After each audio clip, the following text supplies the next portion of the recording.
it's a very special day because today is stupid ring light. Speak Now. Taylor's version came out, so I thought it might be fun to make a quick little video talking about my exuberance for it, my thoughts, and super minor criticisms, because I've mentioned several times on the channel, but I'm a huge Swiftie. So, there's maybe less than 5 songs, probably, in her entire discography that I'm like lukewarm to about. I mean, I don't know, maybe like 10 that I'm lukewarm to about, and like 2 or 3 that I genuinely am like, I don't want to hear that.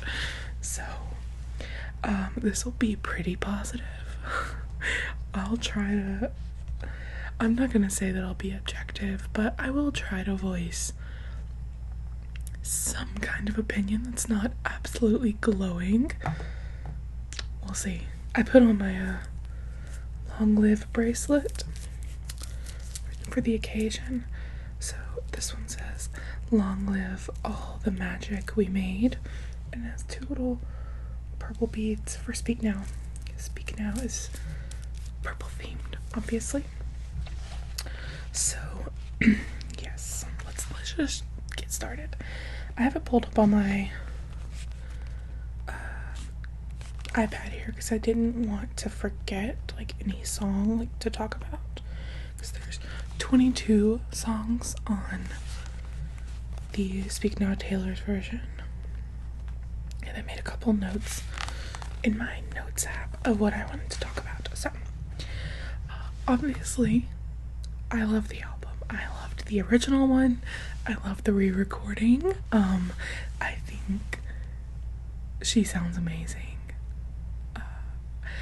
Speak Now is her 3rd album, so she did still sound very young in the original one, but not nearly as young as in Fearless, or especially her debut album, Taylor Swift. I'm really excited for that re-recording, just because her vocal performances are so much stronger now. But yeah, so she sounds amazing. I didn't think that was going to be in question.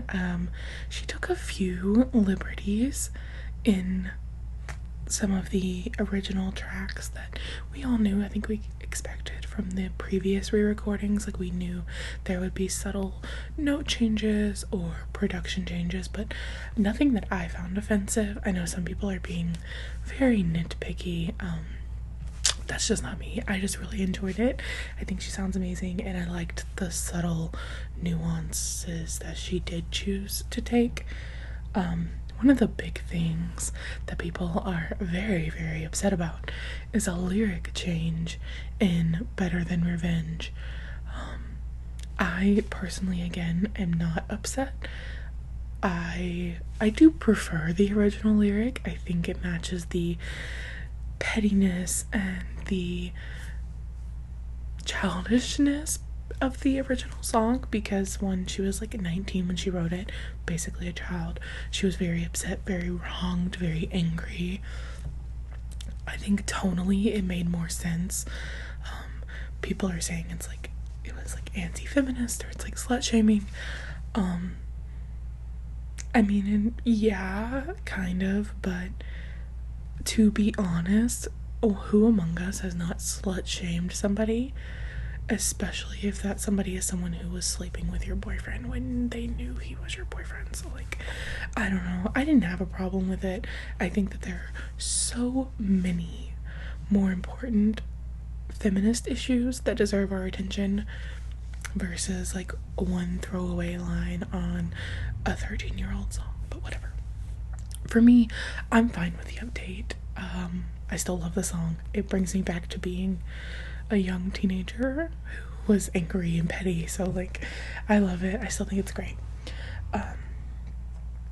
The vault tracks are what I was most excited about, obviously, because they're songs that we've never heard, so not full albums worth of new information, but enough. We got 6 vault tracks on this, and honestly, I loved all the vault tracks, really, from Fearless and Red. I'm a huge fan of the vaults so far. I can't really think of a vault song that I haven't liked yet. Until now. There is one now. So we got, like I said, 6, and this is the order. I think the first one is Electric Touch with Fall Out Boy. Then When Emma Falls in Love, I Can See You, Castles Crumbling featuring Hayley Williams, which I was very excited about. I was excited about Fall Out Boy too, but... And then Foolish One, and the last one is Timeless. So Timeless is now our new album closer. So I did rank these, and this, I mean, I didn't stay up for the release at midnight because I had to work this morning. I had to be up at 4. So I've only been sitting with this since 4 o'clock this morning. It's 3:17 my time right now, so not even 12 hours yet, and I was at work, so I was listening to it, but not all day. This is my ranking for now. My number 1 I can't see changing, and my number 6 I can't see changing, but the ones in the middle will probably kind of fluctuate as I digest them a bit more. So let's work from more backwards. My least favorite, and genuinely I do not like this song. I don't hate it, but I don't like it, at least not yet. I'm gonna keep listening to it for a little bit and see if my opinion changes. But for now, in number 6 spot is When Emma Falls in Love. I don't know, it kind of reminds me of and I don't really know because they're not sonically similar, but it reminds me of Dorothea a lot, which is my genuinely least favorite Taylor Swift song of all time. It is the only and I mean the only Taylor Swift song that I actually hate. I hate that fucking song, and it's on my favorite album, Evermore, but I hate it. I gave it so long to grow on me because I am one of those people, I'm not, if I hear something, I'm I don't immediately vibe with it, then I just write it off. I'm definitely a grower in a certain sense for a lot of songs. A lot of my very favorite Taylor Swift songs were not my initial favorites from the album, so I'm very open to letting something grow on me. It never did. I genuinely hate it.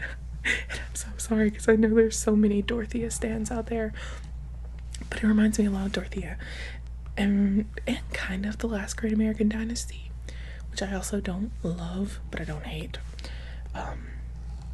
So yeah, I like the thought. It's very sweet, but something about it just isn't really super catchy to me. I don't know.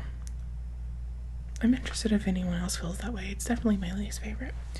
And then the next, besides the number 1, which is so above the rest, these are, like I said, so interchangeable, and I really struggle to even put them in order because I genuinely love them. So, but my number 5 for now is Foolish One. And I pulled up the lyrics in case there was anything I wanted to talk about in them. So like I said, I really like this song. I'm gonna see if there's anything of note that I want to talk about. Oh, he says, you are not the exception, you will never learn your lesson. That so reminded me, I don't know if you guys have seen it, of He's Just Not That Into You, the Alex and Gigi storyline, where she's obsessed with guys who don't want anything to do with her, really, and Alex tells her you can't live your life based on hoping that you're the exception, that you're gonna change their mind, that you know this girl who knew this guy who blew her off, but then they talked again later and things worked out. You're not the exception, you're the rule. and this whole song like is very much Gigi vibes, and so I really like it because I love the movie itself is not my favorite, but their storyline is so cute, so I watch it for them mostly. But yeah, you are not the exception. You will never learn your lesson. And there was something else she says that really, it says like, stop checking your mailbox for confessions of love that are never gonna come. So true, because like that's again like what she's doing the entire movie is just like obsessing over texts and voicemails.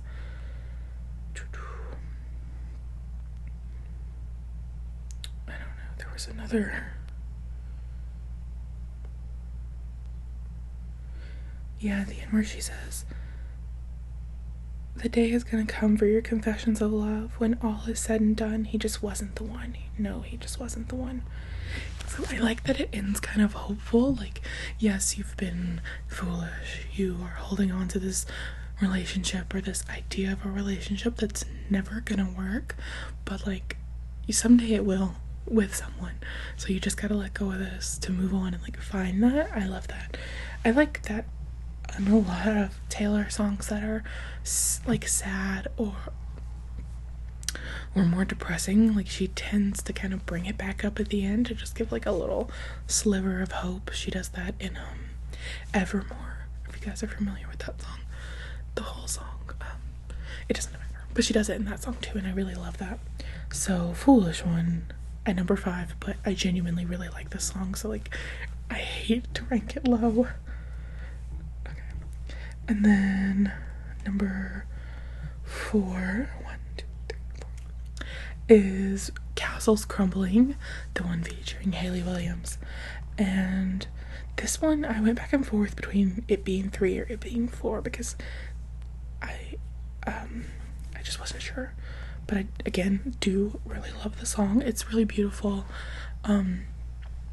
Kind of the antithesis of Long Live. It seems to be about Taylor's struggle with her perception in the media and by her fans and critics and just kind of everything, and how, especially at this young age, how she struggled with going from someone who's kind of adored to like an intense amount of scrutiny.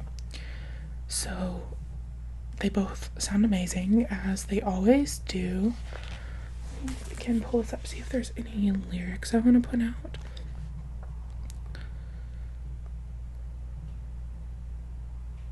Yeah, I like the Hayley Williams verse starts with, once I was the great hope for a dynasty, crowds would hang on my words and they trusted me, their faith was strong, but I pushed it too far. I held that grudge till it tore me apart. And then they sing together, the power went to my head and I couldn't stop. Ones I loved tried to help me, so I ran them off. And here I sit alone behind walls of regret, falling down like promises that I never kept. Pen.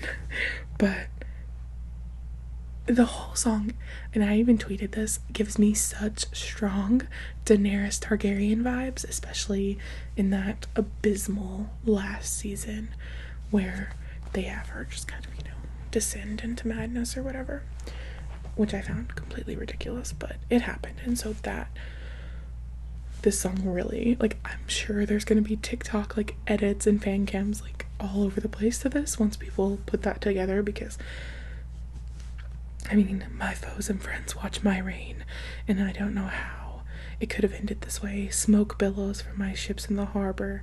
People look at me like I'm a monster. Now they're screaming at the palace's front gates. Used to chant my name. Now they're screaming that they hate me. Never wanted you to hate me. Like, that's so Daenerys. Oh my god.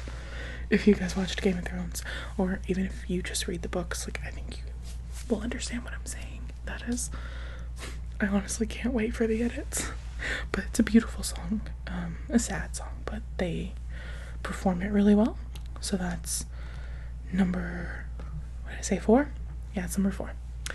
And then number 3 is Electric Touch. And that is the one that has Patrick Stump of Fall Out Boy.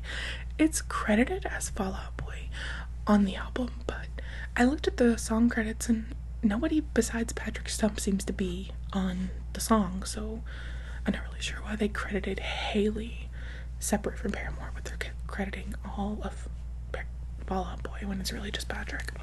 But whatever, neither here nor there. This one's just kind of like a fun, just like a love song. I don't know. I will say, I really like the song, and it's the one that the first like time I listened to it, I was kind of like, oh, okay. But the more I listen to it, the more it's already grown on me, and just today, just in a handful of listens. So I really like Patrick's verse, which these songs are all entirely written by Taylor. That was the whole thing about Speak Now, is she had received a lot of criticism saying that she doesn't write her songs because she would have a co-writer or two co-writers, but usually just one. So she wrote this entire album was completely self-written. But his verse starts, I've been left in the rain, lost and pining. I'm trying hard not to look like I'm trying, because every time I tried hard for love, it fell apart. So I think like everyone can relate to really trying super hard but wanting to be like cool, calm, collected, aloof. Like no one, I don't really know why, but no one usually wants to seem like a tryhard. Everyone just wants to pretend that things are always like effortless. So I like that one. I don't know, I think it's just a fun song. It's just a love song. Like they sing, all I know is this could either break my heart or bring it back to life. Got a feeling your electric touch could fill this ghost town up with life.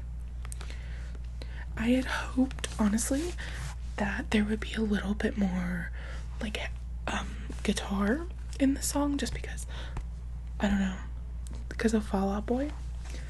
But in the album itself features a lot of like electric or steel guitar, so I figured if you have the album like that already and then you're bringing in Fall Out Boy, but it's actually a little bit more of a chill production. I do still like enjoy it. Obviously I put it in third, right? Yeah, but that was just one thing I kind of expected that didn't really happen. So let's see, number 2 is I Can See You, which is coming out like as it seems like the fan favorite of the vault tracks, and I completely understand why.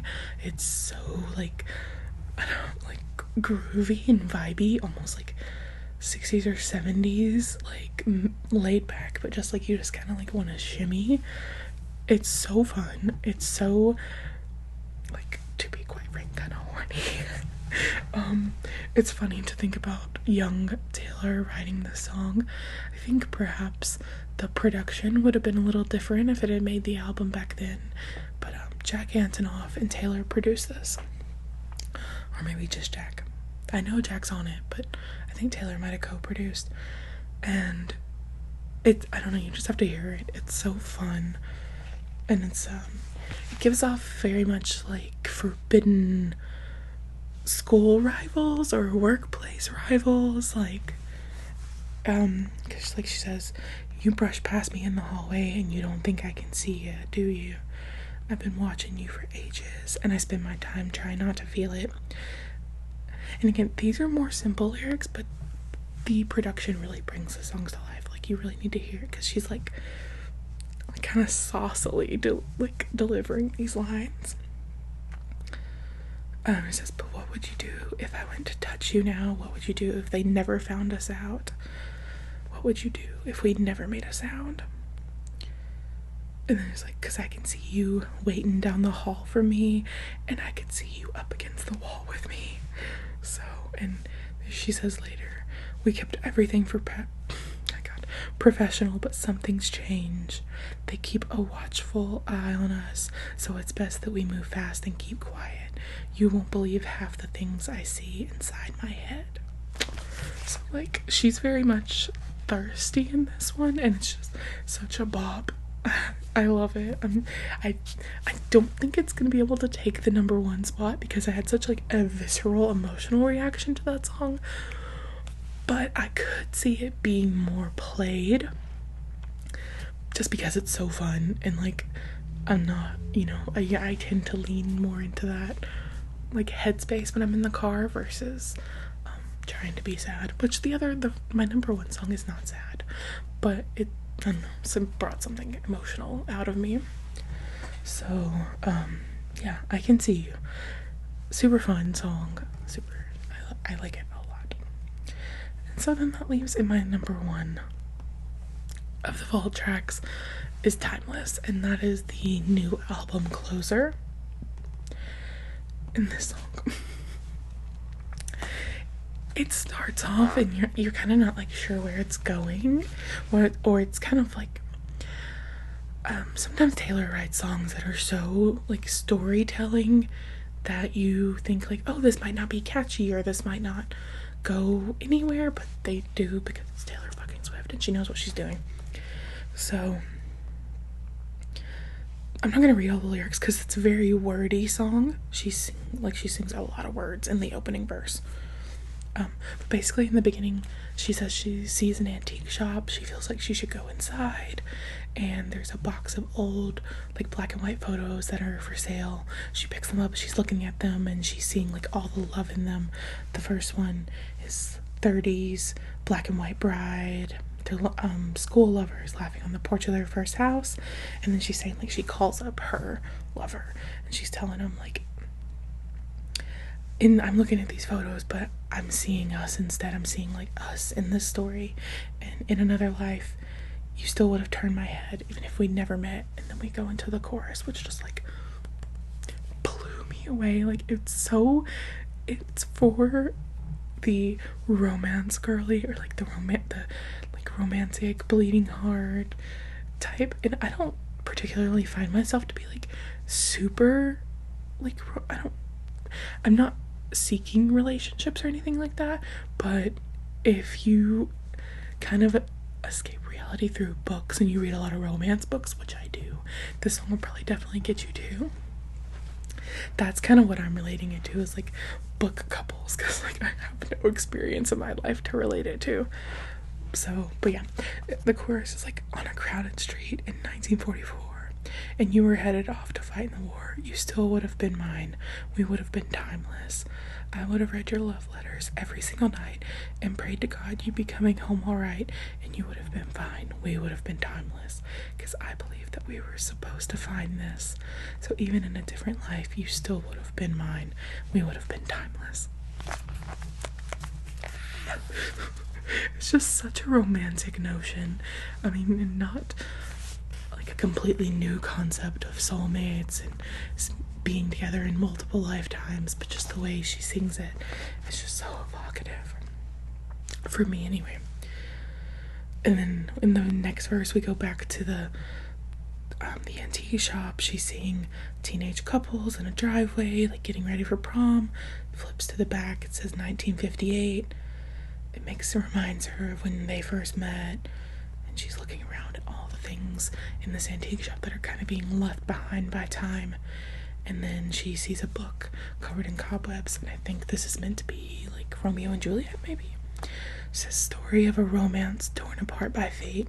Hundreds of years ago they fell in love like we did, and I died for you in the same way if I first saw your face. And then we go back into the chorus, and she changes it. In the 1500s, off in a foreign land, and I was forced to marry another man. You still would have been mine, we would have been timeless. I would have read your love letters every single night and run away and left it all behind. You still would have been mine, we would have been timeless. Same thing at the end, so different lives, still would have been mine, timeless. It's just, there's a bridge and then it goes back to the chorus and post-chorus, blah, blah, blah. And comes back around to the end of being back in the antique shop. But I don't know, I kind of do this, like I tend to latch on to what is maybe not necessarily the most popular song. I always do that, I don't know, but I'm obsessed. I listened to that on repeat for quite a while earlier today. I just love it, it's so beautiful. It's such a nice notion. But yeah, so that's my number one of the vault tracks, and honestly, I don't know how to rank the vault tracks compared to the standard tracks because they're so new, and the standard tracks I've listened to for the better part of like 13 years or whatever. Like, how long has it been since Speak Now came out? But it would be up there in my top songs of the album overall. I'm not saying it would be number one, but it would definitely be pretty high. So the rest of the album, I'm obsessed with. I've been listening to this album, like I said, since I was a teenager, a kid still. Some favorites, which are kind of everyone's favorites, like Enchanted, Long Live, Dear John, Haunted, Innocent, Last Kiss, Back to December, banger. Like, there's so many bangers on this album. And even the ones I'm not mentioning, that does not mean that I don't like them. And I don't not even like them, like love them, like Better Than Revenge, Never Grow Up, Speak Now. Like, I love them. And the only thing I'll say, before When Emma Falls in Love, the only song on this album that I like don't want to listen to, and I genuinely, I don't care for it. I don't hate it, but I just don't care for it, is Superman. I'll listen to it. I know the words, because I mean, I've listened to like every Taylor song a million times, but it's just not my favorite. A couple other ones that are ones I tend to skip, and not to say that I don't like them, but like Ours, Mine, Mean. Not that they're bad songs, and I don't always skip them. I do have them on my playlist, but they were super popular country songs when this album came out, and I abused the F out of them. Like, I just listened to them too much on the radio, on my own personal time.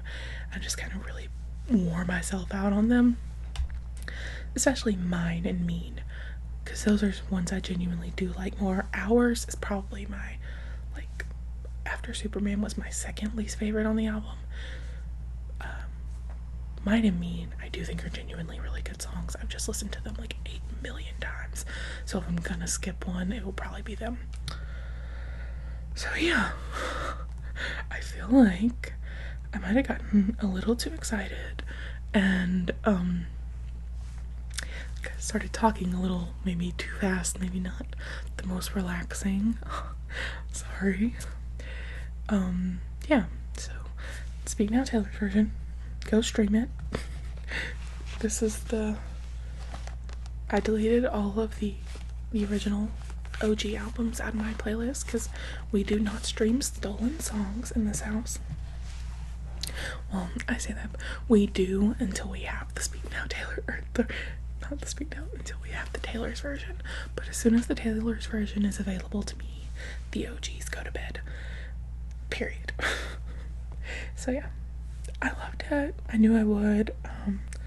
Timeless. Go listen to it, and I can see you. Just go listen to all of it. But those two especially, I think, even if you're not a huge Swiftie, you would still probably like those. If you just like a good love song and a pop. So yeah, if there's any Swifties out there in my subscribers that want me to like talk about other albums of hers, or maybe just the other re-records, or honestly any album, I love music, so even if I haven't heard it, I can listen to it and talk about it for you guys. Let me know, or any other requests you might have, let me know those too. I hope somebody enjoyed this, and I will see you guys in the next one.